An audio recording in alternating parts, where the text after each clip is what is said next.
Damai sejahtera Allah yang melampaui segala akal, itulah yang memelihara hati dan pikiranmu dalam Kristus Yesus Tuhan kita. Amin. Saudara-saudari Jemaat HKBP Kamal Raya yang diberkati Tuhan kita Yesus Kristus, mari kita persiapkan hati kita untuk mendengarkan firman Tuhan di Minggu Palmarum. Ini kali ketiga kita bersama-sama beribadah di rumah kita masing-masing. Dari Injil Yohanes pasal 12, ayat yang ke-12 hingga ayat yang ke-19. Demikianlah firman Tuhan.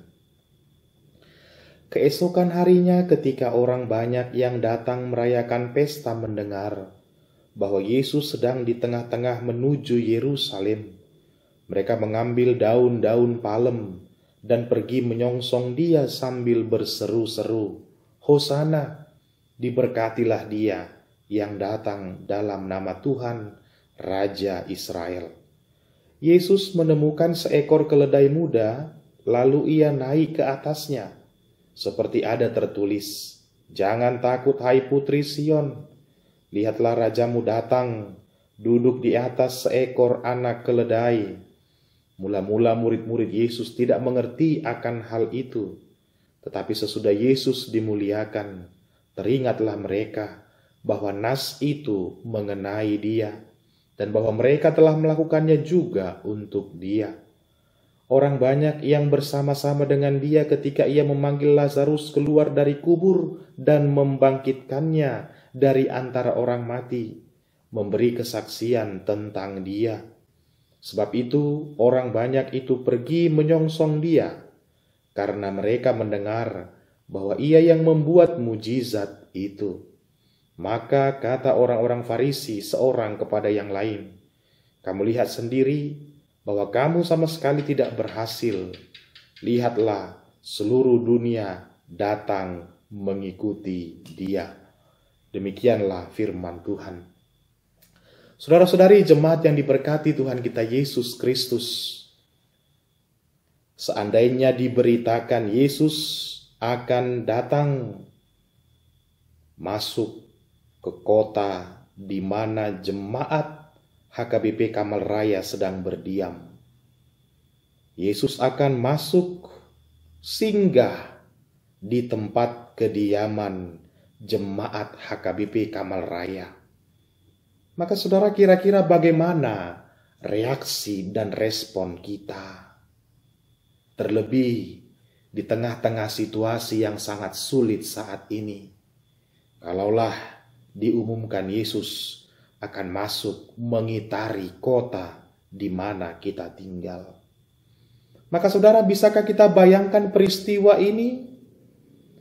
Yesus datang ketika orang sedang berada di keramaian, berada di tengah-tengah pesta yang begitu ramai. Namun pesta itu sekejap bisa ditinggalkan. Mereka bergeser pusat perhatian melihat Yesus yang sedang memasuki kota Yerusalem. Saudara, mereka sudah mengenal siapa Yesus. Mereka sudah melihat berbagai mujizat yang dilakukan. Mereka sudah menyaksikan betapa berkuasanya Yesus, bahkan mampu membangkitkan Lazarus dari kematian. Dan mereka yang sedang berkumpul beramai-ramai itu, orang-orang yang sedang menantikan, kapankah pembebasan itu datang? Kapankah sukacita itu datang? Kapankah raja itu datang untuk membawa mereka, membebaskan mereka dari berbagai-bagai kesulitan yang sedang dialami oleh orang-orang banyak pada zaman Yesus, secara khusus di kota Yerusalem itu. Maka mendengar Yesus yang mereka nantikan akan datang, mereka bersorak-sorai, mereka bersukacita. Karena mereka berpikir penderitaan kita akan berakhir. Yesus yang adalah Raja akan segera mengambil semua duka cita yang sedang kita alami.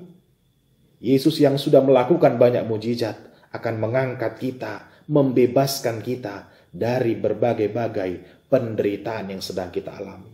Itulah yang ada dalam pikiran mereka ketika melihat Yesus. Bagi mereka, kehadiran Yesus akan mengakhiri segala penderitaan.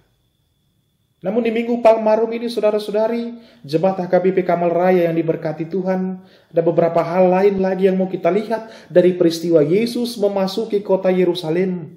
Dari Yesus yang dielu-elukan mereka dengan melemparkan daun-daun palem, dengan menyerukan Hosana, diberkatilah dia yang datang dalam nama Tuhan.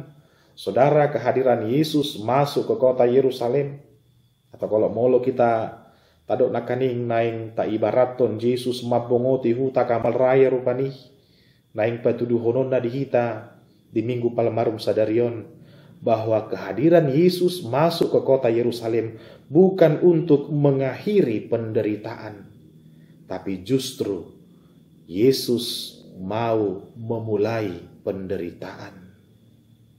Sampai 5 hari ke depan mulai besok, Yesus akan mulai diadili. Sampai nanti di hari Jumat Agung, dia memikul salibnya sampai ke Golgota.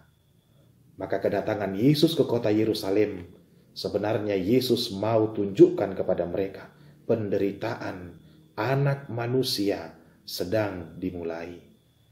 Saudara, kalau ada orang menderita karena kejahatannya, itu hal biasa. Kalau ada orang yang sulit hidupnya karena kejahatan yang dia lakukan, itu hal biasa. Tapi Yesus yang tidak melakukan kejahatan, Yesus yang tidak mengenal dosa, dia akan menjalani penderitaan itu, memikul, menggantikan dosa-dosa kita, menggantikan kita memikul salib itu. Maka jangan-jangan orang berduyun-duyun datang mendekati Yesus sama seperti mereka tadi. Mereka berpikir mendekati Yesus, Yesus akan mengakhiri penderitaan. Maka saudara, firman Tuhan kali ini mengingatkan kita, kedekatan kita kepada Yesus membuka realita kita. Penderitaan pun dimungkinkan terjadi bagi kita. Tapi bukan mau berkata, penderitaan itu yang lebih besar, penderitaan itu yang akan menang di tengah-tengah kehidupan orang percaya. Tapi ketika kita mengalami penderitaan, di sana kita merasakan topangan tangan Tuhan. Dan Yesus pun tidak berakhir pada penderitaan dan kematian itu. Maka jangan lagi saudara, seperti mental halayak ramai tadi itu, sorak-sorai mereka hanya untuk kepentingan diri mereka sendiri. Dan ternyata Yesus menunjukkan bahwa penderitaan segera akan dijalaninya. Yang kedua saudara yang diberkati oleh Tuhan kita Yesus Kristus, kedatangan Yesus pun bukan seperti raja-raja politis. Hal-hal yang dikenakan Yesus pun bukan seperti apa yang orang pikirkan, kekagumannya sebagai seorang raja politis untuk membebaskan mereka. Malah Yesus menaiki seekor keledai. Saudara, keledai itu simbol kebodohan, simbol ketololan. Bahkan Yesus dalam perumpamaan lain berkata, jangan seperti keledai jatuh 2 kali ke lubang yang sama. Tapi kenapa Yesus memakai keledai, menunggangi keledai yang adalah alat transportasi memikul beban? Kenapa dia tidak menaikin kuda yang gagah? Kenapa dia tidak disambut ribuan malaikat? Pertanda dia adalah Raja Mesias, anak Allah. Tapi saudara, di tengah penderitaan sekalipun, Yesus mau tunjukkan saudara, kerendahan hati tidak pernah hilang dari hidup orang yang sedang menjalani penderitaan itu. Maka semakin banyak penderitaan, harusnya semakin tertempah kerendahan hati di dalam hidup orang-orang yang menderita itu. Maka Yesus tunjukkan itu. Dan simbol dari memikul beban yang besar. Keledai saudara adalah alat transportasi untuk mengangkut hasil-hasil pertanian pada masa itu.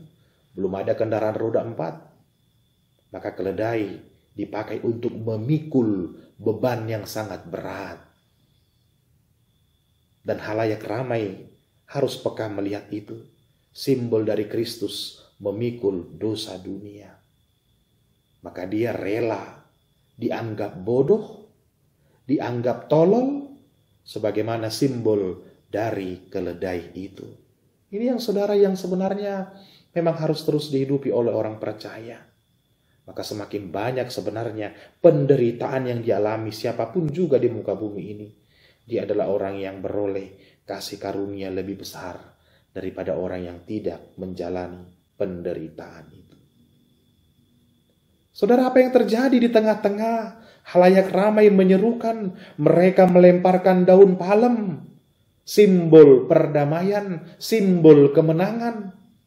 Saudara, ternyata di mana Yesus menunjukkan kuasanya, di sana pun iblis tetap tidak pernah tenang. Tetap ada di sana orang Farisi, seorang kepada yang lain, tetap mereka, lihatlah, seluruh dunia akan datang mengikutinya. Ternyata tetap saja ada pribadi yang tidak suka kalau orang banyak mengikut Yesus. Di tengah-tengah dunia yang semakin sulit ini, ternyata masih ada juga pribadi yang tidak suka kalau orang memilih jalan yang benar. Ternyata masih ada orang yang tidak suka kalau dia rajin dan tahu menggantungkan iman pengharapannya kepada siapa. Maka satu-satunya orang yang tidak menyenangi kebaikan, jalan yang benar, yang tidak suka ketika orang melakukan hal yang benar, itu adalah pekerjaan dari iblis. Orang-orang yang taunya tidak menyukai kalau Yesus diikuti oleh banyak orang. Hati-hati saudara, jangan-jangan ada karakter itu di dalam kehidupan kita.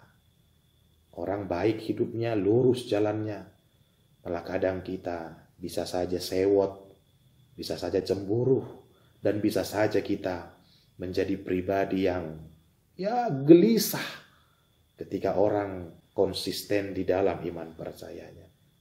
Orang banyak mengikuti Yesus, malah dia justru yang terganggu. Maka saudara, yang ketiga yang mau kita lihat di dalam firman Tuhan ini, di tengah-tengah kesulitan itu, mereka tahu menggantungkan hidupnya kepada siapa, menggantungkan iman percayanya kepada siapa. Kesulitan sering membuyarkan iman percaya kita. Kesulitan terkadang membuat kita bimbang dan ragu. Kesulitan yang bertahun-tahun, bertubi-tubi yang dialami oleh sebagian orang sering membuat dia keliru menggantungkan iman percayanya kepada siapa. Tapi lihatlah orang-orang banyak itu. Mereka tahu betul menggantungkan imannya, memohon pertolongan kepada siapa. Maka meski Yesus yang mengendarai keledai tadi itu, meski Yesus yang datang dengan rupa yang sangat sederhana itu, mereka menghempaskan daun-daun. Mereka tahu mereka di dalam imannya menggantungkan pengharapannya. Sehingga mereka menyerukan, Hosana, selamatkanlah kami. Diberkatilah dia yang datang di dalam nama Tuhan. Saudara, jangan ragu menggantungkan iman percaya kita. Situasi seperti apapun yang kita hadapi di dalam kehidupan kita, terlebih pada masa-masa sekarang ini, jangan pernah salah mencari pertolongan kepada siapa. Dan ketika orang percaya tak kunjung memperoleh jalan keluar dari kesulitan yang dialami, sering sekali dia tergoda untuk mencari pertolongan, untuk mencari bantuan-bantuan alternatif, untuk mencari jalan-jalan pintas yang dia rasa bisa cepat untuk menolong dia. Tapi di dalam kesulitan apapun, mereka tahu mencari pertolongan kepada siapa yang tepat. Dan itu hanya kita dapati di dalam Yesus Tuhan kita. Saudara, ini kali ketiga minggu kita bersama-sama beribadah di rumah. Di minggu Palmarum ini, iman kita, mulut kita, hati kita bersama-sama menyerukan, Hosana, selamatkanlah kami. kasihanilah kami. Maka di dalam seruan itu Allah mendengar. Allah tak menutup telinganya. Tapi terkadang juga Dia mengizinkan penderitaan itu datang untuk melihat bahwa manusia itu lemah dan dia membutuhkan pertolongan dari Allah yang kita imani itu. Tetaplah berseru saudara, Hosana, selamatkanlah kami, selamatkan keluarga kami, selamatkan bangsa kami, selamatkan orang-orang yang kami kasihi, selamatkan dunia ini, selamatkan ciptaanmu.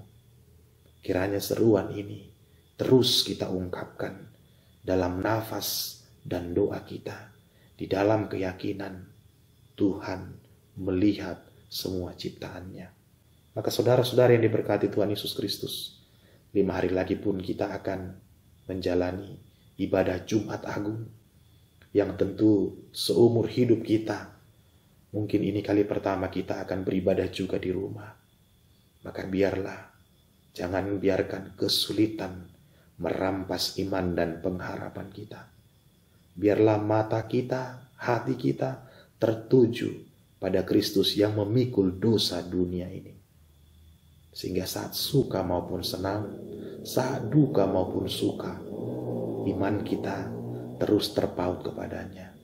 Maka seberat apapun penderitaan yang kita alami, minggu ini kita diajak untuk menoleh, menatap, bersimpuh di bawah kaki salib Kristus. Agar kita mengimani dan kita mengaku penderitaan yang kita alami tidak ada bandingnya dengan penderitaan yang telah dijalani Kristus. Dan akhir dari segala sesuatunya, kemenangan menjadi bagian Kristus. Kemenangan itu juga akan menjadi bagian kita, orang-orang percaya. Amin, kita berdoa. Terima kasih ya Allah, Engkau telah mengutus anak-Mu, Tuhan kami Yesus Kristus, menjadi pendamaian bagi kami. Kami melihat Dia memikul dosa kami, menolong kami, menyelamatkan kami. Maka biarlah hari ini kami bersama-sama menyerukan Hosana, selamatkanlah kami. Lihatlah ciptaan-Mu, lihatlah bumi pertiwi ini, lihatlah dunia ini. Kasihanilah kami, tolonglah kami, selamatkanlah kami. Biarlah penderitaan yang dipikul anak-Mu Yesus Kristus senantiasa menolong kami, menguatkan kami, menyemangati kami sampai pada akhir hayat kami. Inilah doa kami karena Yesus Kristus Tuhan kami. Amin.